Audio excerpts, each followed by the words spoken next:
Good afternoon, Musketeers. It's October 25th, 2019. I'm Aiden Callahan. And I'm Lily Walsh. This is Xavier News. From the Xavier University Television Studio, this is Xavier News. Your campus, your region, your world. This is Xavier News.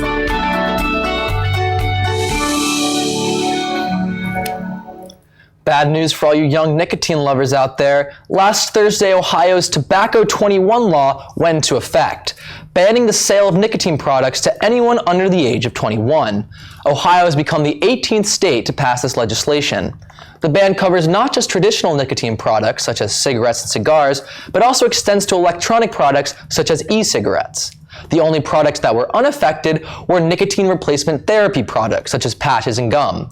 Though I can't imagine those are as popular to pass around in men's bathrooms. The law is an effort to reduce nicotine consumption amongst high schoolers, particularly those aged 15 to 17. Ohio Department of Health Director Dr. Amy Acton said, quote, "Raising the sales age for tobacco and vaping products from 18 to 21 means those who can legally attain these products are less likely to be in the same social network as high school students." The bill almost included a grandfather clause, which would have allowed those who turned 18 before the law passed to still buy nicotine products. However, Governor DeWine shot down this provision long before signing the law into effect. It seems high school students are going to have a harder time getting rips than ever.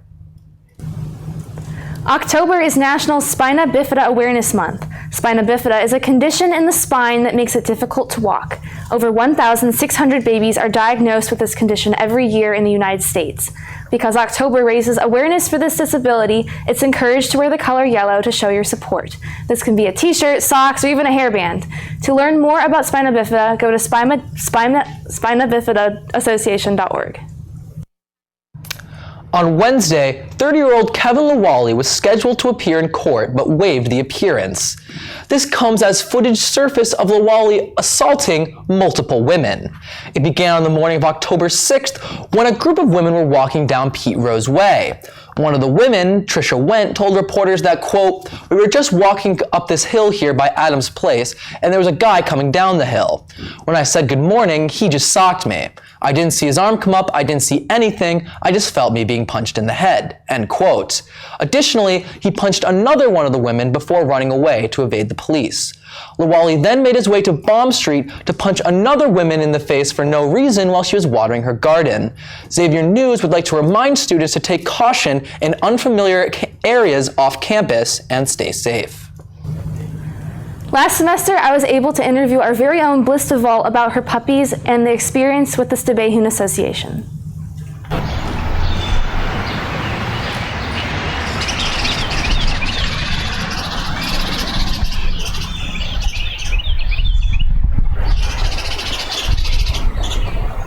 So the American Stabehun Association was formed in 2006. That was when we first started bringing dogs over to the United States and Canada. There were a couple of really smart people who could see that we needed to put this association together, and our parent company is the NVSW, the Dutch Club, so we're directly linked to them. But we wanted to be sure that we started off on the right foot, building a healthy population of Stabehuns in North America. In the world, there's approximately 4,000. In North America, there's approximately 400 in the US and Canada. The breed characteristics are that they are a sporting breed. They're a multi-purpose sporting breed, which means that they will hunt upland and duck. They'll also hunt for gophers. They're highly intelligent and inquisitive, and they will work independently, which is really important for a dog that you want for hunting and for working farm animals. The American Stabehun Association was founded in 2006 when we first started bringing Stabehuns to North America, and our charter is to maintain the health and integrity of the breed. I joined the club in 2007 when we got our first Stabehun, and I very quickly started volunteering on different committees, and then I was elected to the board. And because of the organizational skills, my commitment to the breed, and my interest in breeding, I was then invited in 2015 to join the Breeder Advisory Committee. The Dutch maintain a database of all the Stabbehoens in the world, and it includes all of their health and temperament and conformation information. So what the Breeder Advisory Committee does is works with our members who are willing and want to breed. First thing we have to do is get their dogs certified to breed. So there's a number of hoops they have to jump through. They have to have hips and elbows x-rayed. They need to have temperament testing done. They need to have conformation testing done. The dog needs to be evaluated by 2 different Dutch judges, and they need to have a score of very good or excellent. So once the dog can be certified in our breeding program, then when they're ready to breed, we go through the database and we find a suitable match. I'm a new breeder. I've just had my first litter of pups with my dog Greta.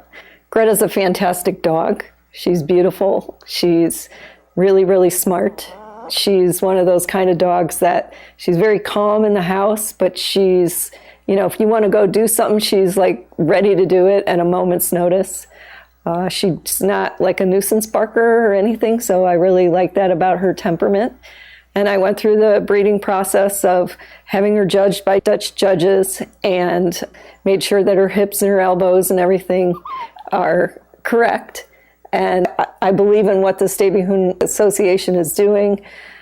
And I just thought she'd be a great candidate, and I wanted to make some other people happy getting one of these incredible puppies. When somebody becomes a member, wants a Stabbehoen and joins the club to get a Stabbehoen, they are automatically part of a breeding program, because the sole purpose of our club is to promote the health and well-being of the breed. And so it just by default puts you into this breeding program.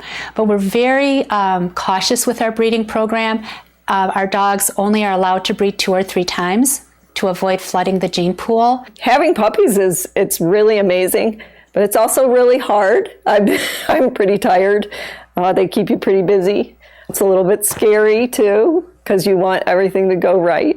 The birth was fantastic. Greta was really calm, and everything went as planned. So Greta had 4 puppies with Yoda in this litter. We have Escher. We have Moy, who came out first. Escher came out second. Rosette came out third. And Haven came out 4th. So we got our first Stabbehoen, Britska, in 2007, and then we bred her once, and she had, Dita was one of her puppies, and so now we have our 8-year-old Stabbehoen, Dita, who we also bred her 4 years ago, and we didn't keep a puppy from her litter though, so right now she's the only Stabbe that we own. Yes, and we're going to take one from Bliss's litter. So you kind of inherit this family of people that are really passionate about the dogs. And that's been really fun, because I feel like I have a lot of new friends right now. It's a wonderful community of people. It's given us the opportunity to meet super people like Bliss. I love working with our members and helping them be successful with their Stabbehoens. And I'm very encouraged on the future that we have with our Stabbes in the U.S. and Canada and around the world. There's a lot, because you have to, find homes for everybody, and you want to make sure that you're giving everybody a really good home. But yeah, I'm gonna keep doing this. I really believe in what everybody's doing with the association, and these puppies and this breed is just so amazing. Yeah, sure.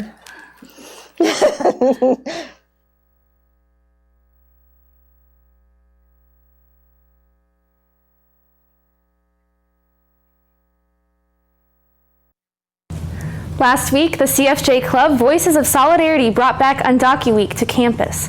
UndocuWeek focused on educating students and faculty about immigration and what's going on at the border. Voss held numerous events, including a mock checkpoint in front of Gallagher, multiple letter signings to Senator Portman, and even a documentary-making session where students voiced their support for immigrants and refugees. It was a successful week. Thank you to everyone who volunteered and participated. 44 years ago today, Evel Knievel made a death-defying jump at Kings Island. On October 25th, 1975, the Daredevil made his most successful jump, flying over 14 Greyhound buses. Knievel reached top speeds of 95 miles per hour and sailed a total of 113 feet. This set the world record for the longest motorcycle jump and would remain unbroken for 24 years. A crowd of 25,000 people were there that day in Mason, Ohio to witness this historic moment. Xavier Art Society is a club here on campus that hosts various events ranging from art shows to drawing classes. Andy Parody took a closer look into the club and what they do.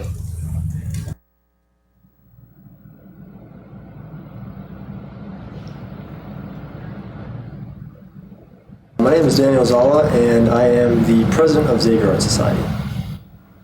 My name is Sheridan Davenport, and I'm the vice president of the Xavier Art Society. I got involved in Art Society because I felt like I got a lot of opportunities to work on my own art in the classroom, but I thought that being a part of Art Society would allow me to interact with other artists outside of the classroom and work on my art in a different kind of environment that was less rigid and structured.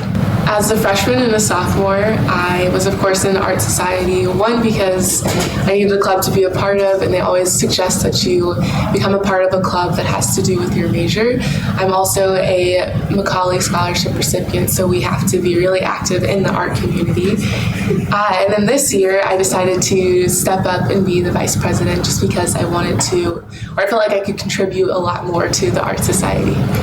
So far, we have done a glass blowing demo.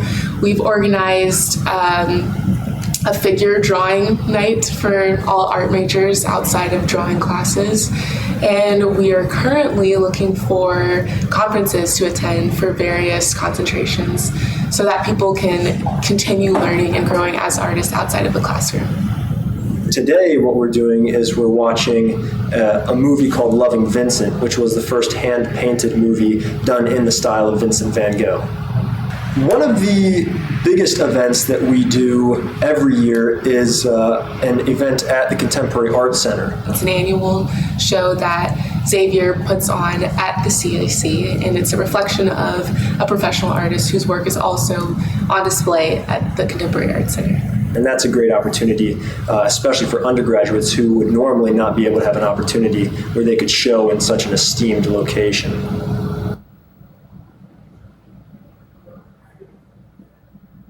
This weekend will be the final performances of Xavier's theater rendition of Chicago, so get your tickets before they sell out. The show opened last weekend to nothing but positive reviews. One Xavier student who saw the show last weekend told XUTV, quote, "Max plays a good Flynn and Carolina was a good mama," end quote. The performances are tonight at 7:30 and tomorrow, and you can nab tickets online for $13. You'll want to get them while they're hot, folks. I got my tickets last night and the theater was filling up. All right, that's all from the news desk, people. We'll be right back with Lucas Robbins and the Xavier Sports Report.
Musketeer fans for another episode of Xavier Sports. I'm Lucas Robbins, and let's kick things into gear with the Xavier women's soccer team.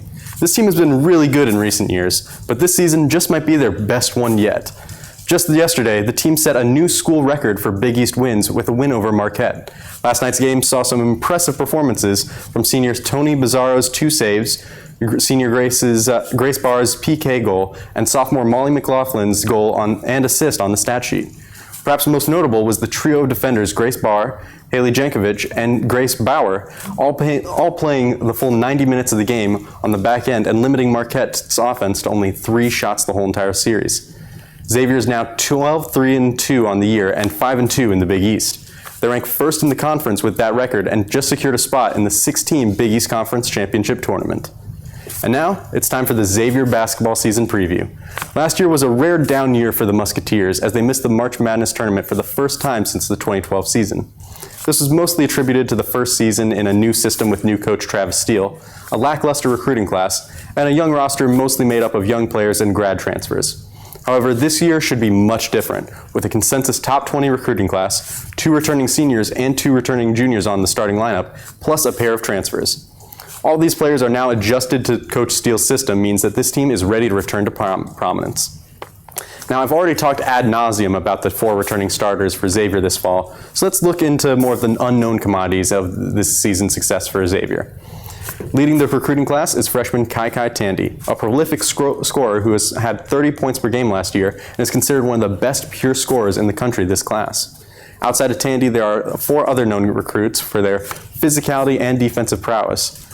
Center/forward Deontay Miles has a huge 6'11" frame to add to our front court with an up-tempo style of play and a shot-blocking skill set in the paint. Zach Fremantle brings a stretch 4 abilities to play both inside and outside on both ends of the floor, according to Travis Steele.